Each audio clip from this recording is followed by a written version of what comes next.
Pete, are you holding GameStop? No. No. What's wrong? You're not a part of the Wall Street gang, Wall Street boys? I'm totally part of WallStreetBets, but I don't hold GameStop. Which one do you hold? AMC. AMC.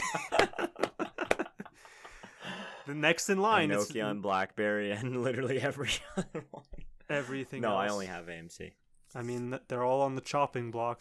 Their fates are already set in stone. Yeah, basically. But before we keep talking about that, I just wanted to ask you, Pete. We've been doing this for over half a year. We're approaching, I think, our 7th month, maybe 8th month. Mm-hmm. And I don't know, it's just kind of fascinating. Like, when we started it, we were just kind of talking our stuff, doing our thing. And we still do that to this day, but I feel like we found our identity a bit. I think we obviously promote positivity, you know, as the Stay Positive podcast. But we also started, you know, promoting free thought, you know, and complete tolerance, which was not really the plan, so to speak. At least for me, I can't speak for you. I've been getting a little better at not saying every other sentence. Emphasis on a little. As I say that. As he says, I should probably leave that in just to prove that I'm not perfect. Yet. Yeah. Yet. But with that said, you know, life is moving on. Next week I'm going to have some cool news to share. You know what the news is going to be. But yeah, you know, I can't say it now, but it will be a surprise. It was a surprise to me last week too, but it had to be done. So stick around and wait for our thrilling I guess it's somewhat of a conclusion or a new beginning, depending on how you look at it. Don't give too much out though. Yeah. What do you think, you know, about us kind of finding our way, making our own? Because at least I didn't have a plan when we started this. I was just like, let's just talk because we have good conversation. And thus the Stay Positive podcast was born. I honestly don't have much of a different sentiment than you. I mean, it was relatively unstructured in the beginning, and now we've sort of molded a structure of sorts. And exactly what you said, we basically created our own identity in a way. I know I'm just reiterating what you said, but it is basically true. I mean, we found a form of our own. 7 months ago, yeah. I would never have imagined that we are doing this the way we are today 7 months ago. No, 7 months ago, I would have been like, I don't know. Interesting. Where am I going to be in almost a year? I have no idea. And just think, you know, in 4 months from now, it'll probably be even more different. Yeah. Can you imagine? I can't. Thus is the nature of evolution. I'm just relishing in the moment, man. That's it. Live every day the best you can and stay positive through it all. Yes. Speaking of evolution, ladies and gentlemen, boys and girls, and everyone and everything in between, it looks like our modern day market as we know it is evolving a little bit. The people, you like that tangent, don't you, Pete? It's a good tangent. That was not bad at all. I'm going to be honest, I was a little scared. I don't know where you were going to go with it, but... Oh, with evolution? Well, we're talking about it, you know, it's a bit of a phenomenon the last 2 weeks, 3 weeks. Anywho, yeah. So, if you haven't heard about this, then to literally everyone listening, please get out from underneath your rock because this has literally been mainstream media for the last 2 weeks or so. And we're talking strictly about... It's memes everywhere for days. Yeah, dude. Everybody knows about this. And we're talking about all the commotion happening with Wall Street hedge funds as well as the GameStop stock. I mean, do you have any thoughts on any of this, by the way? Because I remember you kept asking me so many questions about what was happening and what any of it meant. And I was just sitting there thinking, I don't even know. There's so much going on, Yeah, and I mean, yeah, yeah, it was crazy, just like I all the main meme that I love about this is like a bunch of Redditors are taking on billionaires, and I just like I love that meme. It's just like you have just a bunch of just like normal people who like are devoted and like studying yeah. this stuff. Like you and me, we're just like doing our stuff versus actual billionaires, and we're winning. It's just like that's the story of like our generation. It's so funny. All the memes or the tweets, people saying stuff like the little man finally wins, and then the billionaires with all the power and the deep pockets and everything, they shut us down. This is in reference to Robinhood doing some real sketchy stuff a couple of days after all this stuff started blowing up. Basically, if you don't know and you don't have Robinhood, but it's a exchange app, is similar to a stock brokerage, It allows and you to sell yeah, stocks and options on your phone, basically, yeah, without going for through a no commission. brokerage. Yep, no commission. I have the app. Most people do as well. Most people are Anyways, not going to have it soon. yeah, that's what I was getting to. What they did was they stopped the trading of a few securities, some stocks, which is It's I kind don't of know about that. illegal. It's kind of It's illegal. just a little. You see, the crazy part is it's probably not, because there are some rules in the SEC, I guarantee you, that say stuff like, "Oh, you can halt the trading because you want to protect your investors, because of high volatility and stuff like that." Like that, those things are laws, which I personally find very, very silly because they can be very misinterpreted in times like this. I feel like I was like reading that. I'm like reading all these posts that Robinhood made. It's like we are not allowing you to buy GameStop and AMC because the market is very volatile and we want to protect you. And I'm like, I didn't ask for your protection though. You know what I'm saying? I didn't sign anything that said, "Wait a minute. I didn't ask you to help me. Let me do my own thing. You don't get That's to tell me what to exactly, buy." yes. That's exactly what I kept saying with my friends. It's kind of funny because they're saying they're trying to protect the investors, but then you're also undermining completely the people that actually download your app and are doing the investing, as if we're toddlers and we need to be coddled by our parents still. No, You but know, I'm the one spending money on a stock. I'm doing it on my own volition. If I don't know what I'm doing, then I should be the one to take the blame. I need to be held accountable, right? Why are you trying to hold me accountable? Or exactly. not, rather. Exactly. But what makes this definitively, at least I mean I'm sure there's some legal jargon nonsense, but what makes this all the worse is they didn't allow regular people on Robinhood to buy to buy GameStop stocks, but they did allow the hedge funds to partake in the market. That's kind of, suspicious, Pete, not going to lie. Yeah, I heard about that as well. That was super sketchy. Yeah. That The apparently worst. that they could close out their positions. Well, I think every retail investor like you and I could close out their positions as well. They just couldn't open new ones. Yeah, And I you don't couldn't know. buy. You can sell, but you can't buy. Yeah, Which, I don't know if any of those hedge funds were allowed to open new positions, oh, because they that would were, have been. They were. most likely. I can't Oh, say most likely. definitively. I wasn't there at the meeting, but, you know, if my memory is correct, market manipulation is, it's against the law, Pete. It is.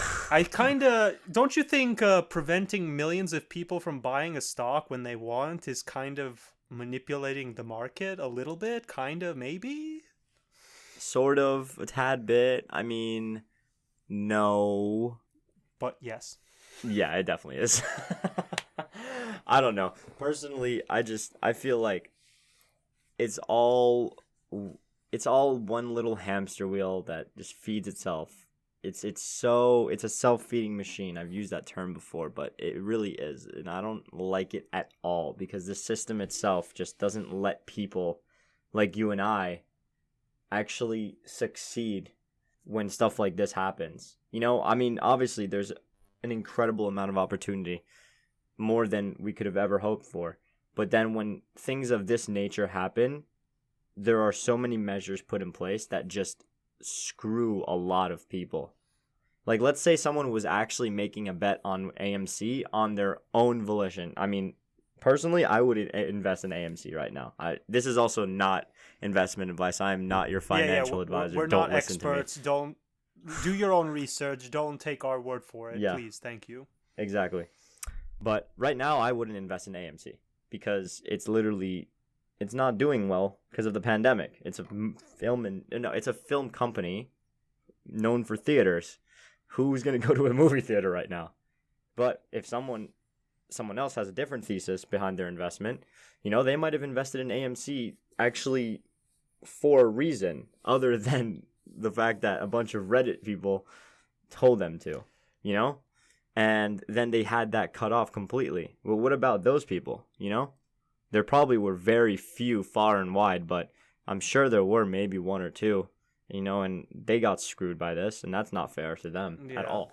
I think it's just, it's all the worse because it's called Robin Hood, take from the rich, give to the poor. The irony of that all. Yes. That's so funny. That's my favorite thing also. You brought that up to me the other day. Yeah. It was so good. It's just so tragic that an app named after a famous selfless thief is stealing from the poor and giving back to the rich rather than vice versa. But yeah, since I believe in fairness, I wanted to ask your somewhat more knowledgeable brain in finance a question. Could this cause any sort of problem if all these hedge funds do go bankrupt? Does that could there be a problem? Because you said something along the lines of this hasn't happened since the 2008 crash, which was a crash. That's not a good thing. Yeah, I mean, of course, '08 was a little different because banks were offloading worthless bonds on people. People would buy them not knowing. This time around, it's a little ironic. It's actually kind of the opposite thing, but with a similar effect. People were buying worthless stock, in this case GameStop, because GameStop is also a dying company, and they knew they were doing it. They were doing it for the purpose of screwing, quote-unquote, Wall Street, the hedge funds on Wall Street specifically, because they saw they were shorting what was going on. I mean, we can go into actually what happened as well for anyone that doesn't in really a minute or two you'll explain since I'm not good at it. Yeah. Yeah, but anyways, doing this would inherently make all those funds lose a shit ton of money. I mean, they already have. The fund in question had to borrow nearly $3 billion to get back afloat. Wrecked. And we'll talk about them as well. Yeah, they had to. But imagine that snowballing now. You wouldn't believe how bad it could get. I mean, think of it like this. In '08, there was a scene from the movie The Big Short where the Mark Baum, he's named Mark Baum in the movie, but he actually has a different name in real life. I think it was just probably he wanted to protect his identity or something, but that probably didn't work out too well for him. Anyways, he has a conversation with a guy that runs a synthetic CDO in the movie. And a synthetic CDO is basically, I like the example they gave in the movie as well. They had Selena Gomez and some other dude, I honestly forget his name, at a roulette table, I think. They were at a blackjack table. And they had Selena place a bet on what they think she would have gotten as her next card in blackjack. And then a person behind Selena watching the game go unfold makes a bet on whether or not they think Selena will win her hand, right? And then another person makes a bet with someone else based on the previous bet.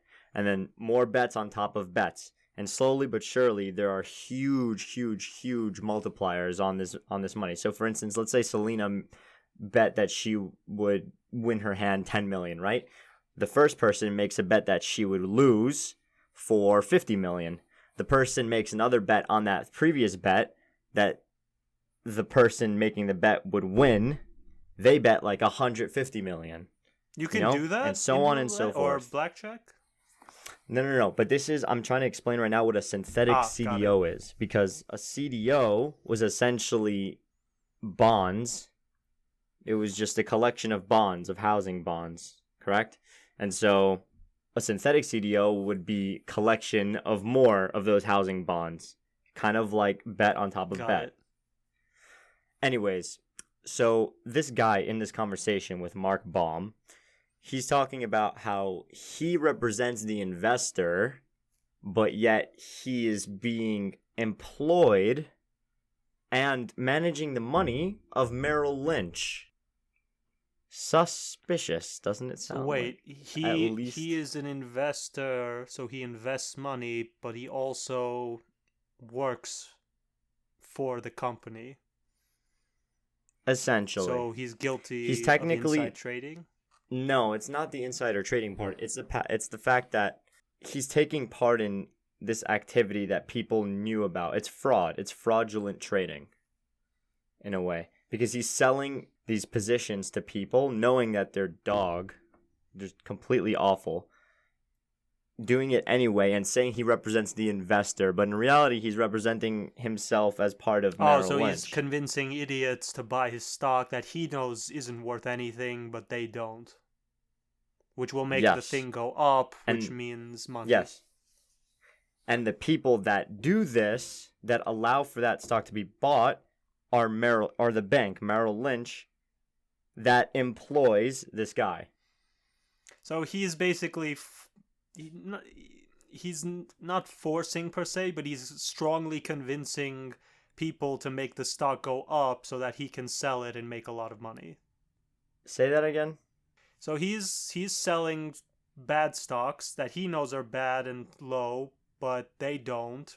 By them buying it, it goes up, then he can sell it. No, it doesn't belong to him. Oh, so how does he make money in all this? It belongs to the people. Okay. So, It belongs to the investors. but he's tricking them into buying a bad stock. Yes. So he's just selling it to them. That's how he's making Oh, their okay. money. But they own it. But then it goes down and they expect it to go up. Oh, I see. So he's... So this is why the movie was called The Big Short, because people that understood that these were worthless bonds decided to short everything. They, instead of waiting for it to grow and grow, it was a bubble and it popped immensely. So anyways, bringing it back to what we were talking about before. What I mean when I say that it's like the '08 crash almost, is that there's a bunch of useless money, worthless money being put into the wrong place.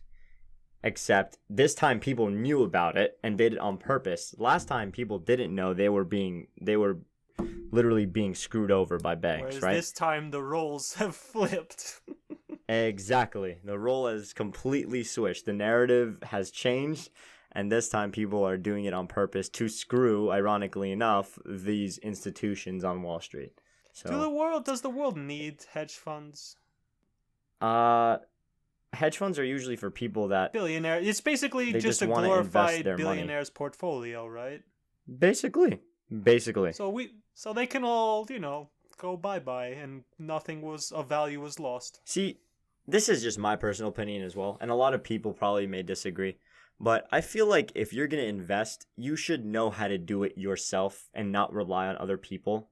Or automation. Because yes, to an extent. The true nature of investing is understanding where you're putting your money. And if you invest in a hedge fund, yeah, maybe they can generate returns for you and they've made this their life's work to get you your best possible returns. But they're also charging you for doing that. They're taking a commission or a percentage of your portfolio's gains. I mean, is it just me that finds that weird? I mean, if I'm investing, if I'm making money, why would I want to pay someone to be making that money? I understand someone is doing it for me, but why can't I just figure out the rules of the game myself and do it myself? I'm assuming, just like you and I don't know anything and I keep bothering you, but some people might not have you to tell them how to do it. So where do they go to? They go to the professionals that I'm putting air quotes around, and they say, "Hey, I have money and I want to invest, but I don't know how. I'll give you it and you can invest it for me." And they'll say, "Sure, for a price." And thus a market was born. I mean, yeah, I understand the need and I understand why people do it as well. But times have changed. Reddit exists. They don't Yeah, need anymore. exactly. So, let me explain now what this whole shebang is about because I feel like a lot of people have been misled and just they've heard a lot of misinformation on this whole thing. And I And think you probably lies. have as well. Yeah, like there are so many lies out there. The amount of fake news that's going on regarding this whole thing is just immense. People are already like trying to make this political when it has literally, this is the most Yeah. not political thing that could possibly exist. This is literally just poor people making money and rich people not liking that. That's Yep. literally what it is. Yep. How this is political, it's not, but that's mainstream media for you. But fortunately, there's enough memes and good people in the world that just don't believe it. And most people hate rich people anyway, so nobody cares. Even when you're saying even when the mainstream media is like highlighting billionaires and they're like, this is an outrage, it's like, well, we don't care. Yeah. So, let's take it from the top. All right, Pete, time for you to explain what all of this is. And once again, this is just Pete's knowledge about this. He may be missing something, but he will explain it the best he can. And you and I, audience, we will together will learn a thing or two today. You should be my lawyer, dude. anyways. So, this all started on a Reddit thread or just a group on Reddit. It's called WallStreetBets. And funny enough, my friend introduced me to this maybe 3 or 4 years ago, which is crazy because now it's the most popular thing in the history of Reddit. But what is WallStreetBets? Basically, this thing was created for the sole purpose of people on Reddit to just show their stupid trades. No, I swear, it sounds ridiculous, but people would literally just go on Reddit to show how much money they lost making stupid trades. I mean, And yeah. it's actually a pretty genius idea. It's like, from a community standpoint, this is genius. If you got 1 million people to like work together, which is probably what's happening now, you can do a lot with that. Yeah. Yeah. So anyways, this community comes together. And also, keep in mind, yeah, it is for stupid trades, but sometimes a stupid trade makes people a lot of money. For instance, this True. one person, I forget their name and I forget exactly what they were doing. I'm pretty sure they were messing around with call options though. They started out with I think 50K in their bank account in Robinhood. WallStreetBets also became very popular because of Robinhood. Keep that in mind. Because Robinhood became more accessible around 2015, 2016, and that's when WallStreetBets really came to the forefront in Reddit. But this one person had 50K in their account. And from there, they used a shit ton of leverage and took out nearly $300,000 worth of box spread options, which basically put this person into a unbelievable amount of debt. And yeah, I mean, the person lost a lot of money. But the funny and really bad part about it all was that the person didn't end up actually losing the money because they basically used a glitch with Robinhood's app that allowed that person to take out essentially infinite amount of leverage or debt in this case. Long story short, this person ended up actually making I'm sorry, it wasn't $50,000, it was $5,000. So this person had $5,000, turned it into $300K in terms of by using debt and margins on Robinhood's platform. Anyways, this person ends up making another $5,000. So this person doubles their money, while in the end, all the positions that this person had ended up screwing a lot of other people, as well as Robinhood. And Robinhood ended up having to fit the bill for it, which was around $60-something thousand. So I found that pretty funny. Another person ended up doing something similar, not with leverage necessarily, but they were just doing options, going crazy with them. They had a pretty lump sum in their account too, doubled it over some time, so it went from like 50K to 200 something K, then from 200 to 400, then all the way up to 700 plus, right? And so this person was like, okay, you know what? Let me make another one. Let me make one more bet using an option. And what do you know? This person loses more than $600,000 on this bet. So these are the type of people that are on this Reddit thread, basically. It's just people that show what they're doing on Wall Street, essentially. The common investors basically just sharing their stories, sharing their stupid trades, and their successes and their failures, so that people can either laugh about them, make memes, or whatever. I mean, that's on when you think about it, that's pretty invaluable because, like, you know, it's like the Thomas Edison quote. Or Benjamin Franklin. He said, "I didn't make 1,000 mistakes. I've learned 1,000 ways to do it wrong." Yeah, basically. So a lot of So people learn from this stuff, and also a lot of people make fun of it once again because it's funny. Yeah. So, it is anyways, my funny. friend shows me this the other day, or the other maybe 2017 or 2018, and I was looking at him thinking, "Why do you do this?" And he says, "Because it's hilarious." And he was very much one of the active contributors to WallStreetBets, as in he would show when he made a stupid option or when he made a stupid trade involving stock options. He would participate. Yes, I won't name him, obviously, for his own privacy. But if he's listening, he knows exactly who he is. Anyways, I clowned on him a lot. But I ended up starting to follow a little bit and seeing what kind of trends and stuff would happen on this thread. And it was pretty interesting because a lot of people, despite the mass amount of people that were actually just doing this for shits and gigs, you know, there was actually a small percentage of people that genuinely wanted to help each other out and kind of inform each other about what's going on, trends in the market, what to buy, what to sell. And this is all literally just helping your neighbor type of situation. You know, there's no ulterior motive. Nobody's doing this to get a pat on the back. They're just doing it as part of the community. So it's just a community helping each other. Yes, exactly. So anyways, I actually liked that a little bit. I didn't really learn much from WallStreetBets about finance, but I did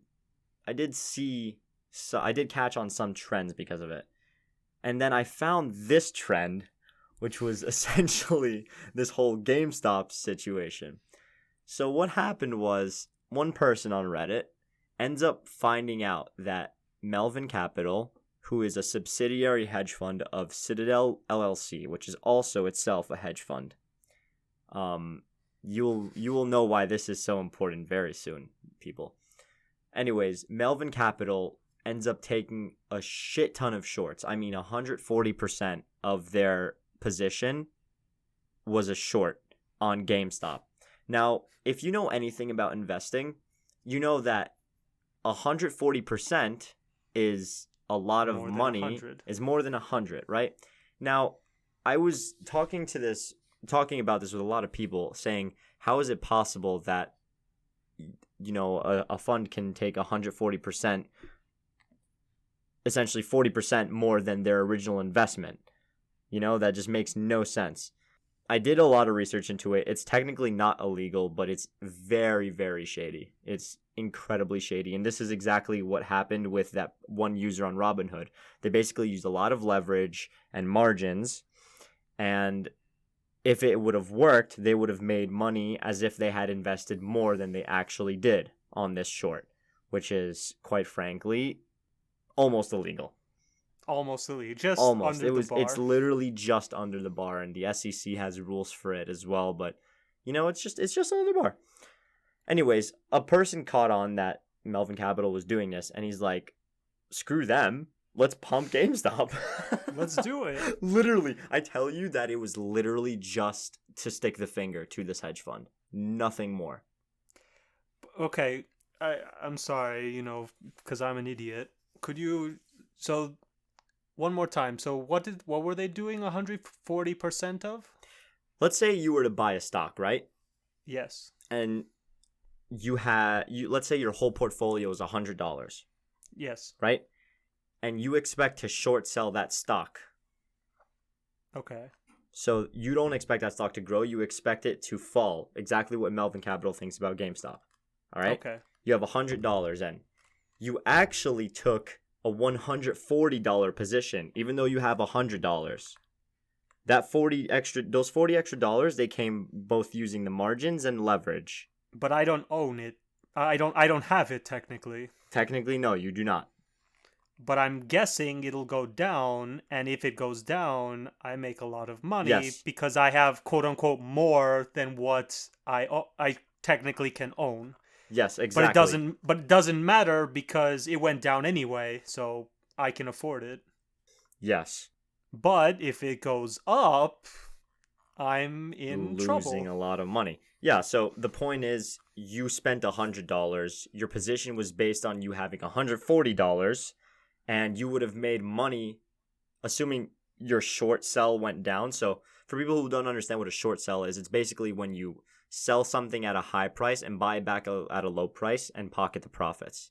So your short sell is based on you having 140 and you end up making money like you had 140. Oh, I get it now. I get it, short selling. So for stupid people, let me explain it better.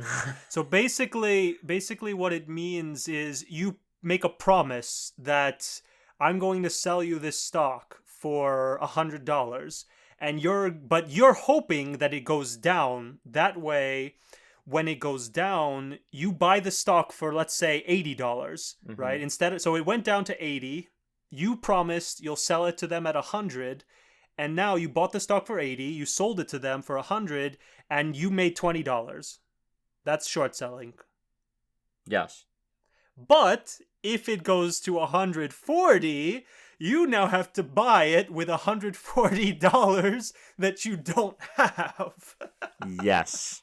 Yo, let's go, baby. So, Melvin Capital, in short, loses a shit ton of money. I mean, more money than you could even imagine. Well, you can imagine it, but it's a lot of money, not enough for you to have in your pockets at one time. But as a result of that, a lot of people started saying like, oh, this is like a lot of people on Reddit, on WallStreetBets.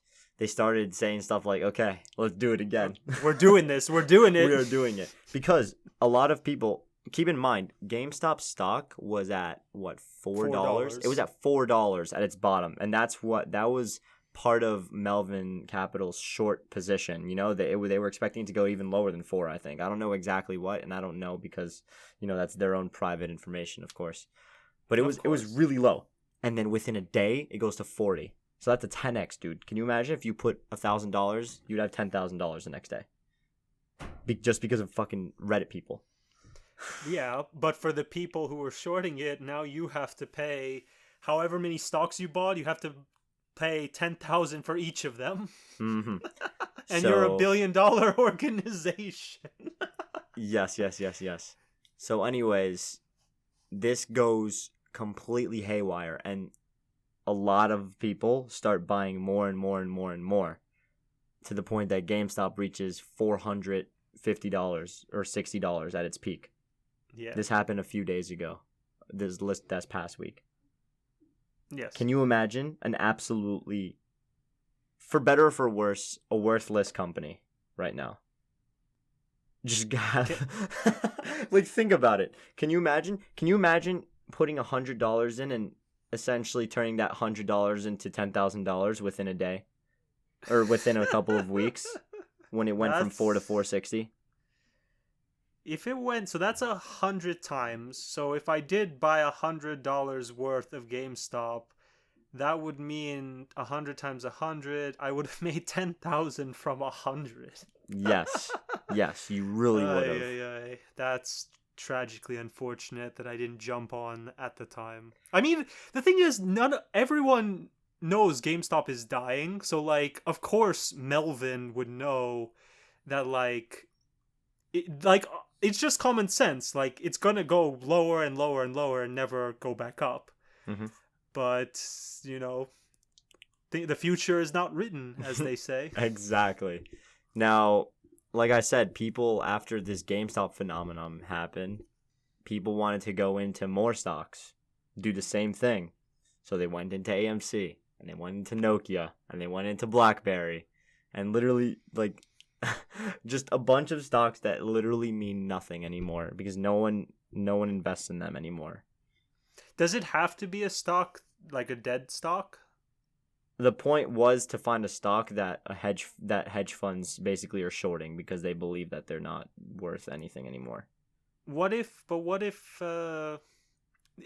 is the hedge fund like a required thing? Like it needs to be being shorted by hedge funders? No, it doesn't necessarily have to be. This is just a bonus. This is just a bonus. It's not the bonus. It's the point. It's the fact that they found that these hedge funds have been doing this, so they're like, okay, let's screw these people over.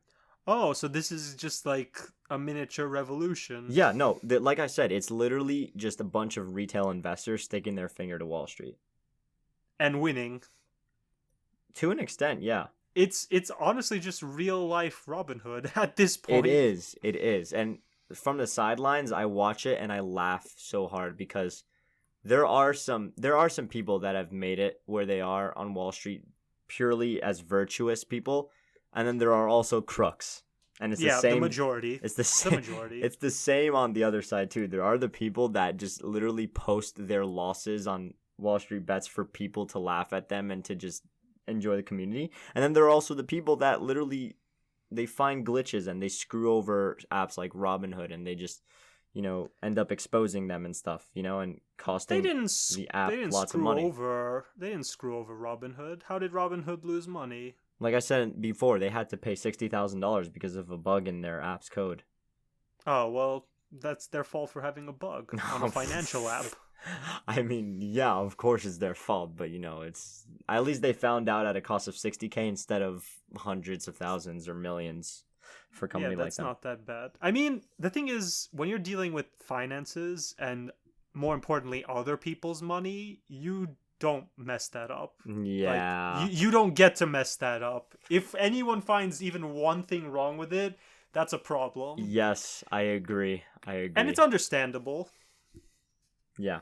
So, I happen to fit in this situation funny enough because I was reading about this whole thing and thinking, let me see what this is actually worth.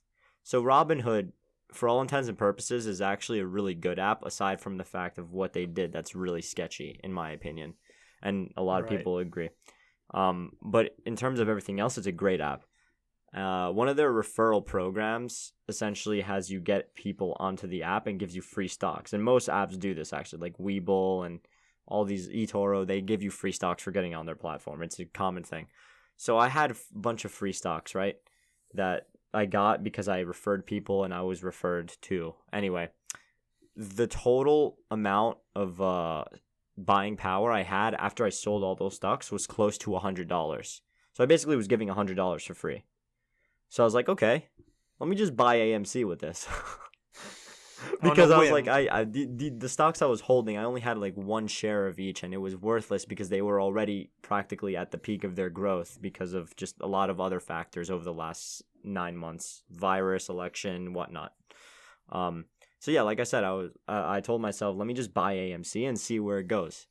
And so far, nothing spectacular, to be quite frank. I mean, it did go from like 4 or 5 to like 20. Yeah, but I bought it at 11, so and it went up all the way to 18 almost. That's still something like that increase, or a little, almost 19. Yeah, so made some money, but it's just around the same price right now, so nothing. Haven't really made much from it. So in the end, Robinhood, after it had done all that 1 day freezing of trade, they ended up opening everything back up again, probably because they realized that they would lose half their users in a day and essentially screw themselves out of an IPO. They still kind of, if they didn't do it. Because you know what they're doing now? No, I don't. They're limiting how much GameStop for each app. That's what I was gonna say. Yeah. They basically you can open positions now, but you cannot buy. Not everybody can do as many as they want, and they put a limit on how many people can buy as well. So they're very much regulating essentially how much you can buy a stock, which is still just as sketchy as before, which is them not letting you buy at all. Is there like a legitimate reason for this? Like, could they lose something if they're not regulating this very volatile market? Like, Could Robinhood lose yeah, something? like, is something at risk for them? Because maybe there's something we don't know. Maybe they have to make this decision and it's a hard decision. And maybe they might, if they don't do this, they might be in risk of something worse. Like maybe the whole company will go down if they don't limit the buying. I don't know. No, I mean, like I said, this is the part that is super, super, Sketchy. iffy. Because apparently there are, and actually not apparently, this is true, that there are SEC regulations that are supposed to protect investors from very volatile markets. So if you've ever watched The Big Short, you remember that there was a scene where Christian Bale plays Michael Burry. He's the one, he sends an email out to all of his investors saying that he's not going to let them take out any of their money because he's trying to protect them. And people are coming back and saying stuff like, I'm suing you, I'm suing the fund, and all the stuff like that. And then literally a month later, they all 100x their money because he made the right bet. But this is a similar situation. Robinhood was essentially not letting people buy more to protect the quote-unquote people from volatility of the market. And that's a law.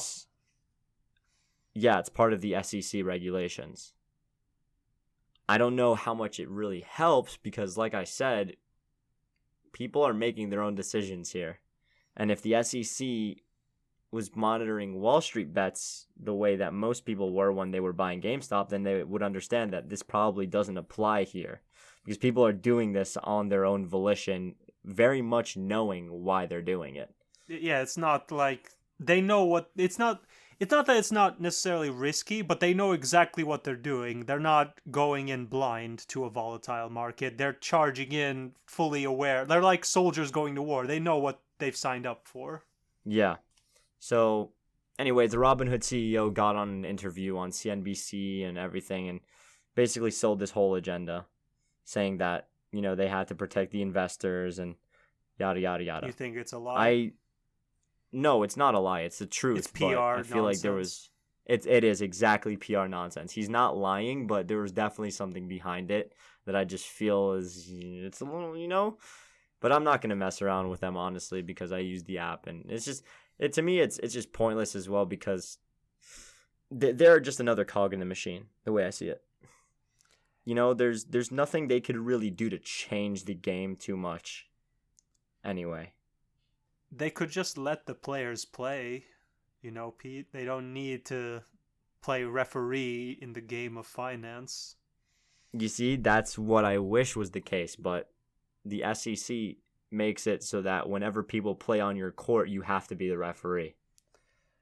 Yeah. I mean, it's all very suspect because it's just regulation, man. It's why is it only regulation to protect people, but sometimes it screws people in situations like this. Yeah. There were also so many people saying like this is not a free market, and to an extent they were completely right. The SEC has its laws, but what Robinhood did, I don't know. It just doesn't seem right to me. And then on the flip side, you do have indeed those people, the literal crooks on Wall Street. They not the ones that actually make their money the right way. Here's the thing, right? The whole sleazy Wall Street broker, that didn't just pop into people's minds. There are people like that in the world. Oh, and yeah. I'm not a fan, gotta say.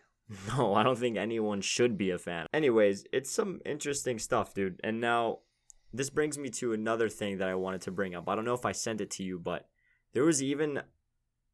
I don't know if this was legit as well, because I found this on WallStreetBets, funny enough. But it was basically a letter to Congress. Do you remember what I'm talking about? No, you didn't send me it, but go on. Oh, okay. Well, it's a letter to Congress.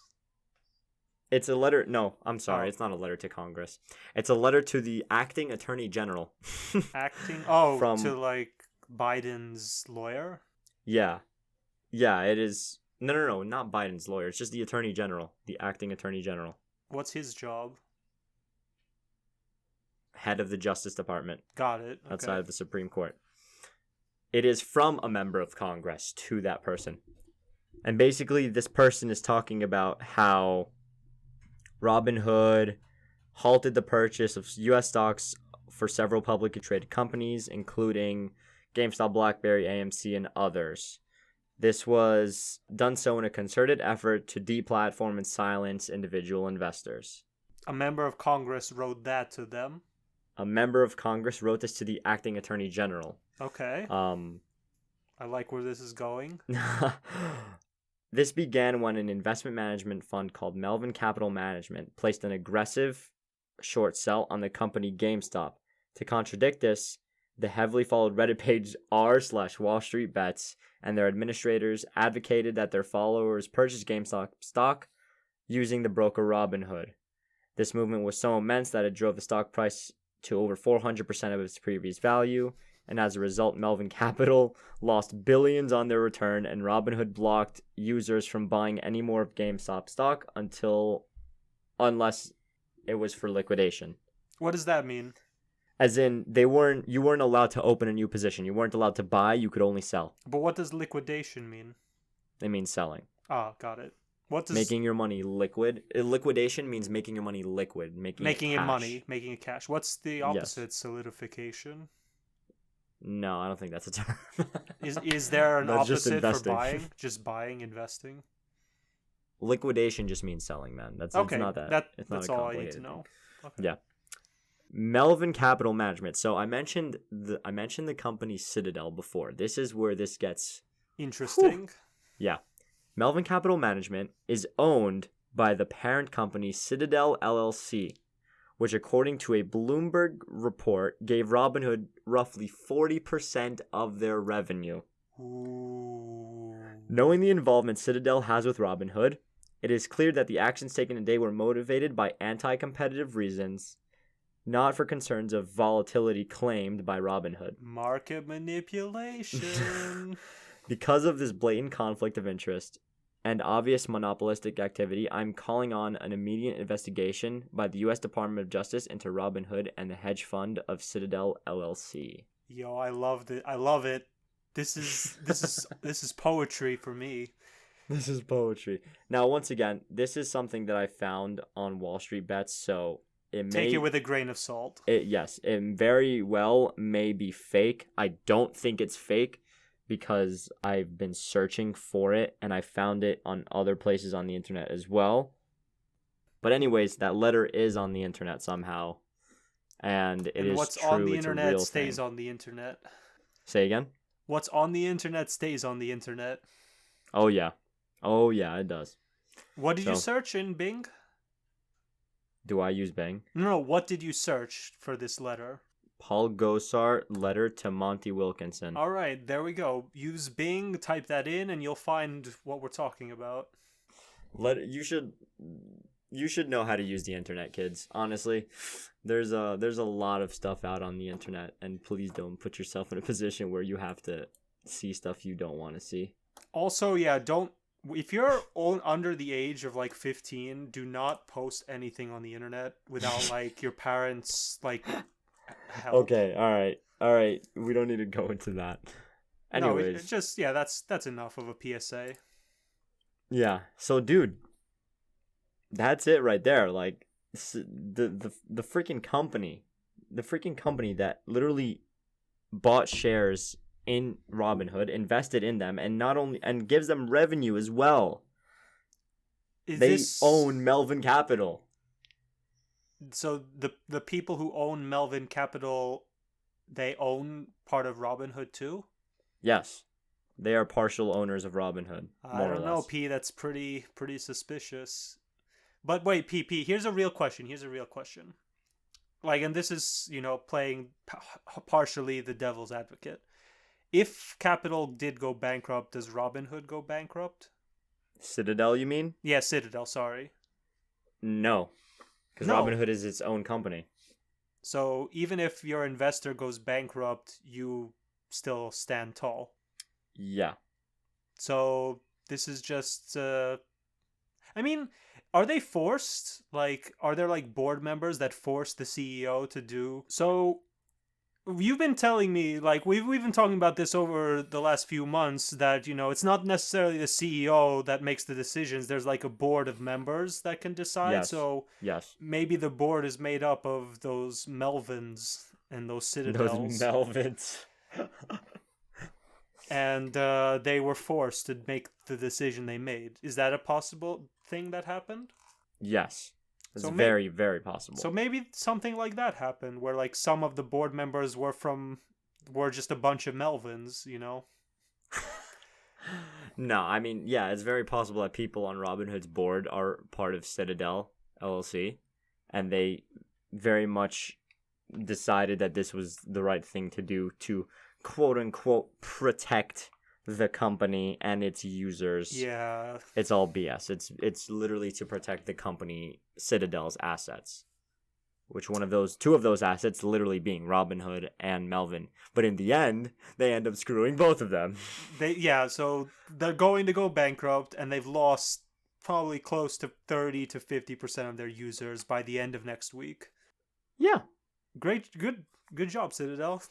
You're really playing your cards well, I see. You're not You see, in the end though, despite all this, I feel like no one's going to be held accountable. I mean, who would be? Yeah, exactly. Who would be? Nobody. I mean, as much as it sucks to say this, did they do anything necessarily illegal? Technically, no. Yeah. So welcome to the law system as well. welcome to the billionaires' world of finance. Yeah. Well, so this is why, like I said, man, I don't invest in other people investing my money. I do this all myself, and this is what I want to urge a lot of people to do as well. Because, like I said, I am by no means allowed or worthy of giving you financial advice. I want you to go and learn and do this stuff yourself, because quite literally, you see how much of a puddle you can get yourself into by relying on other people's and billionaire hedge funds and everything. And I don't know, I've always been pretty against it, because I always wanted to figure out how I can do it yourself. Essentially do it myself and learn all these ropes myself. And I feel like a lot of people are capable of doing it as well. The one thing about this whole money game is that there's so much knowledge out there, and yet nobody knows how to play the game. And it makes me sad, because it's not hard. It's not hard at all. But it's still a game you can lose with one mistake. Take Melvin, for example. That's actually a very huge misconception that most people probably agree with as well. Then enlighten me. Yeah. Money is all about making sure you don't lose it playing this game, right? True. So if you take every possible measure you can to make sure you don't lose it, then you won't lose the game.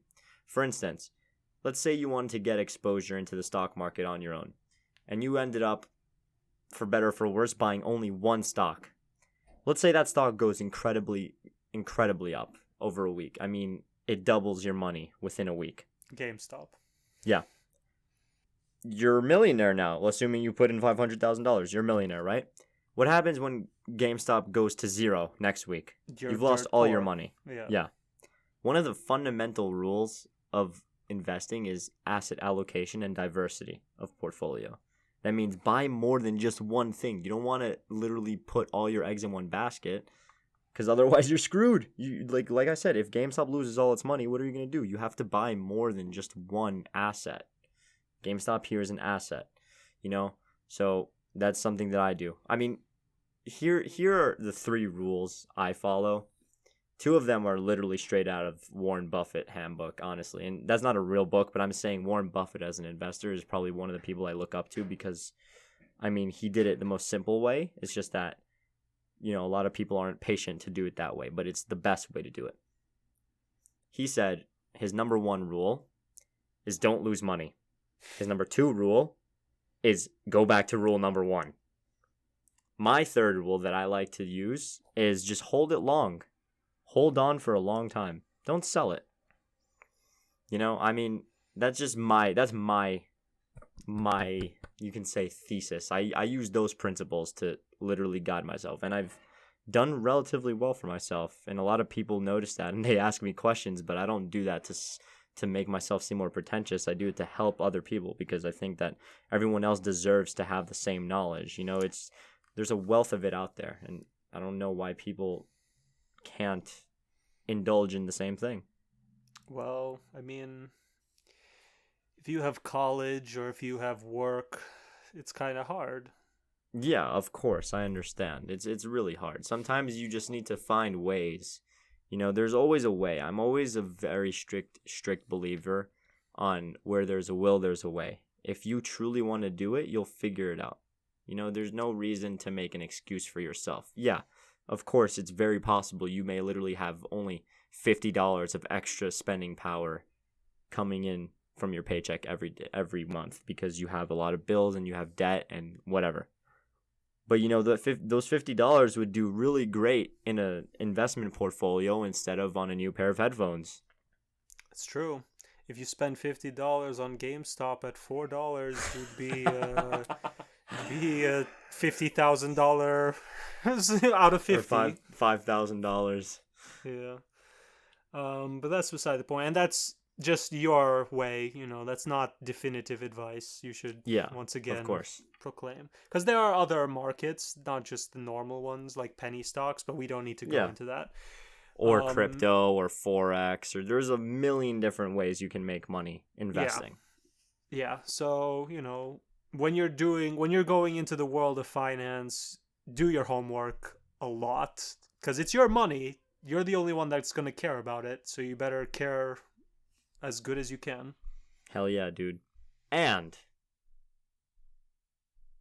make sure you stay positive.